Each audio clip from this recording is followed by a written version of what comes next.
आप सभी को मेरा नमस्कार। मैं doctor Divya, assistant professor in department of economics, नारी शिक्षा निकेतन पीजी कॉलेज इन लखनऊ। मैंने अपने प्रेजेंटेशन के लिए आज जो कहानी चुनी है वो पेंसिल की कहानी है, जिसमें दो पात्र हैं, एक दादी माँ और उनका पोता। तो दादी माँ एक पत्र लिख रही होती हैं और उनका पोता उन्हें देखता है और उनसे पूछता है कि दादी, क्या आप हमारे बारे में लिख रही हैं? तो दादी बोलती हैं कि हाँ, हम तुम्हारे बारे में ही लिख रहे हैं, पर मेरे लिखने से ज़्यादा जो मैंने लिखा उससे ज़्यादा इम्पोर्टेंट मेरी वो लेखनी है। तो बच्चा बड़ा ही कौतूहल होकर उनसे पूछता है कि दादी, सारी पेंसिल तो एक जैसी है, फिर इसमें कुछ नया क्या है? तो दादी बोलती हैं कि इस पेंसिल, अगर तुम लाइफ में जब बड़े हो ना, तो इस पेंसिल की जो विशेषताएं हैं उसको अपनी लाइफ में शामिल करना, तो तुम इस विश्व के साथ एक अच्छा जीवन जीने में सफल हो पाओगे। तो दादी उसे बताती हैं पेंसिल की सबसे पहली विशेषता क्या है। उन्होंने बताया कि पेंसिल की सबसे बड़ी विशेषता ये वो बताती हैं कि ये तुम इस दुनिया में आए हो महान काम करने के लिए, इस आप में कार्य करने की पूर्ण क्षमता है, पर इंसान को हमेशा याद रखना चाहिए कि उसका मार्गदर्शन ईश्वर करता है और उसी के ही मार्गदर्शन के साथ हम लाइफ में अपने आगे बढ़ते हैं। पहला तो उन्होंने ये बताया। दूसरी विशेषता उन्हें वो ये बताती हैं कि जब मैं लिखती हूँ तो मैं कुछ समय के लिए विराम करती हूँ, तो उस दौरान वो क्या करती हैं कि पेंसिल को छीलने का काम करती हैं, उसको नुकीला और धारदार बनाती हैं। तो वो ये समझाती हैं उन्हें कि अपने पोते को कि लाइफ में हमारे जब दुख और परेशानियां आए तो हमें हमेशा धैर्य रखना चाहिए अपनी लाइफ में, तो हम और बेहतर निखर कर सामने आते हैं। तीसरा वो विशेषता ये बताती हैं कि पेंसिल हमें यह अनुमति देता है कि अगर कोई त्रुटि हो जाए तो आप उसको रबड़ से मिटा सके। इससे हमें ये सीख मिलती है कि जीवन में अगर हमसे कोई गलती हो जाए तो हमें उस गलती को स्वीकार करने में कभी भी शर्म नहीं करनी चाहिए और हमें उसे सुधारना चाहिए। तो इससे क्या होगा कि हम अपने जीवन में हमेशा न्याय के पथ पर चलते रहेंगे। उसके बाद वो उसकी चौथी विशेषता बताती हैं कि इस पेंसिल की जो बाह्य आवरण है वो बहुत महत्वपूर्ण नहीं है, बल्कि इसके अंदर जो ग्रेफाइट है वो बहुत ज्यादा महत्वपूर्ण है, अर्थपूर्ण है और उसका महत्व है। इससे यह सीख मिलती है कि मनुष्य का जो अंतर्मन होता है वो बहुत पावरफुल होता है, ठीक है, उसके जो गुण होते हैं वो बहुत महत्वपूर्ण होते हैं। हमें उसको हमेशा अपने बेहतर बनाने की कोशिश करनी चाहिए। इसके बाद वो उसकी पांचवी विशेषता ये बताती हैं कि पेंसिल हमेशा अपने पीछे एक निशानी छोड़ जाती है, इसलिए इंसान को हमेशा इस बात को ध्यान में रखना चाहिए कि वो अगर कोई काम कर रहा है तो उसे बहुत ही सावधानी के साथ करे, क्योंकि उसके कर्म ही पीछे रह जाते हैं। तो ये कहानी जो है हमें ये सिखाती है कि इंसान को अपने जीवन में, हर इंसान के अंदर एक क्षमता होती है, उसके अंदर कैपेबिलिटी होती है, उसमें बहुत संभावनाएं होती हैं कि वो बहुत बेहतर काम कर सके, बहुत ऊंचाइयों पर जा सके। पर इंसान अगर वहां पहुंचता है तो कभी भी उसे अपनी इन चीजों पर घमंड नहीं करना चाहिए, क्योंकि इंसान को हमेशा इस बात को ध्यान में रखना चाहिए कि हम पावरफुल नहीं हैं। एक सर्वशक्तिमान शक्ति है जिसे हम ईश्वर कहते हैं, वो इस पूरे विश्व को संचालित कर रही है, वो हमारा पथ प्रदर्शन करती है और तब हम अपनी लाइफ में धीरे धीरे धीरे आगे बढ़ते रहते हैं। तो इसका कहने का निहितार्थ ये है कि व्यक्ति को कभी भी अपनी चीजों पर घमंड नहीं करना चाहिए।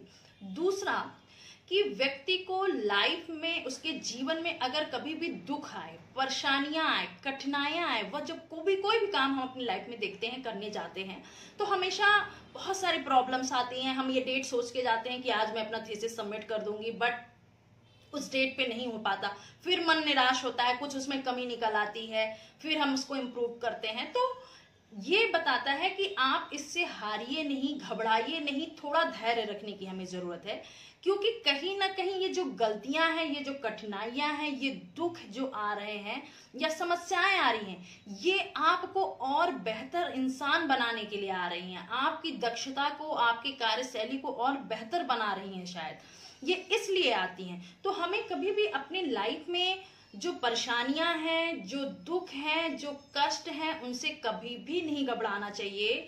जब जीवन में के दो पहलू होते हैं, जैसे दिन है, रात है, तो सुख है तो दुख है।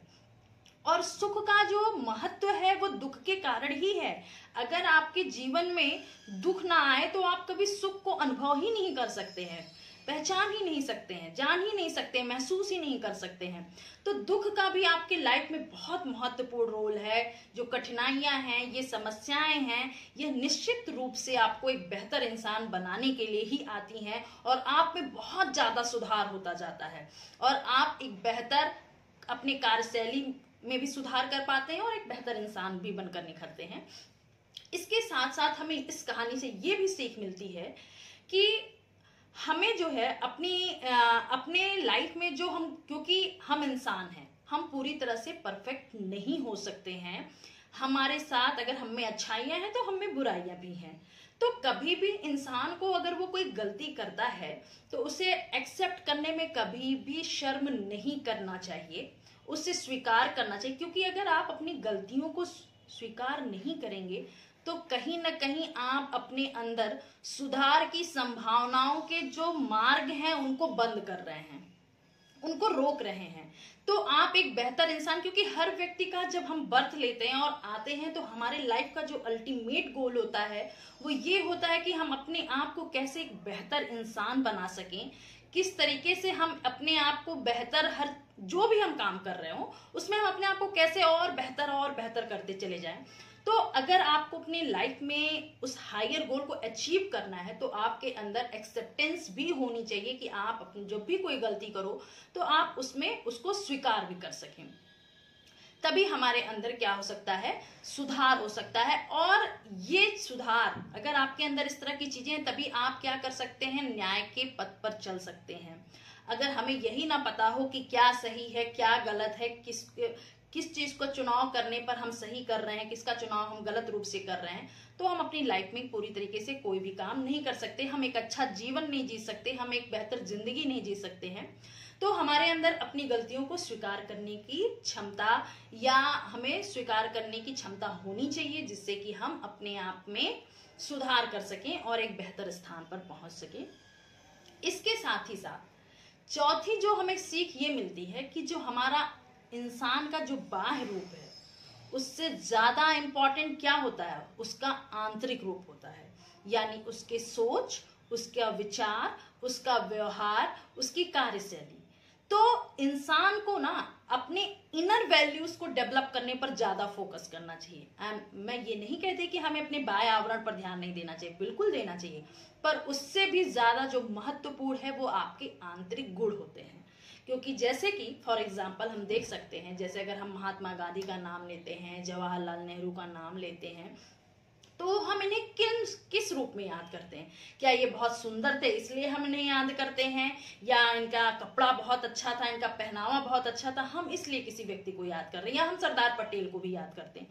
तो हम इन लोगों को इसलिए याद करते हैं क्योंकि इनकी जो लाइफ की वैल्यूज थी, इनका जो एथिक्स था, इनका जो मॉरल था, इनकी जो सोच थी, इनका जो विचार था वो बहुत पावरफुल था, वो बहुत शक्तिशाली था, जिसकी वजह से हम आज भी उनको याद रखते हैं। तो हमारा जो अंतर्मन होता है, जो हमारा आंतरिक गुण होता है, वो सबसे ज्यादा महत्वपूर्ण होता है किसी भी व्यक्ति के जीवन में सुधार के लिए, या किसी को भी एक बेहतर इंसान बनाने में उसके आंतरिक गुणों का बहुत महत्वपूर्ण योगदान है। और हम अपने आंतरिक गुणों को या अपने अंतर्मन को फॉलो करें तो निश्चित रूप से हम हमेशा सही काम की ओर ही अग्रसर होंगे। इसके साथ साथ जो हमें आखिरी इस कहानी से ये सीख मिलती है कि जैसे पेंसिल अपनी निशानी छोड़ के जाता है, ठीक इसी तरीके से हर इंसान को इस बात को ध्यान में रखना चाहिए कि आपको एक जीवन मिला है, आपको काम करना है, तो आप हमेशा इस बात को ध्यान में रखो कि आप कोई भी काम करें तो उसको इतनी शिद्दत और ईमानदारी और निष्ठा के साथ करें कि आपको कभी भी अपने काम पर पछतावा ना हो। क्योंकि इंसान तो चला जाता है लेकिन उसके कर्म ही पीछे छूट जाते हैं। ठीक है, लोग किसको याद करते हैं? उनके कर्मों को याद करते हैं कि हाँ उन्होंने ऐसा किया।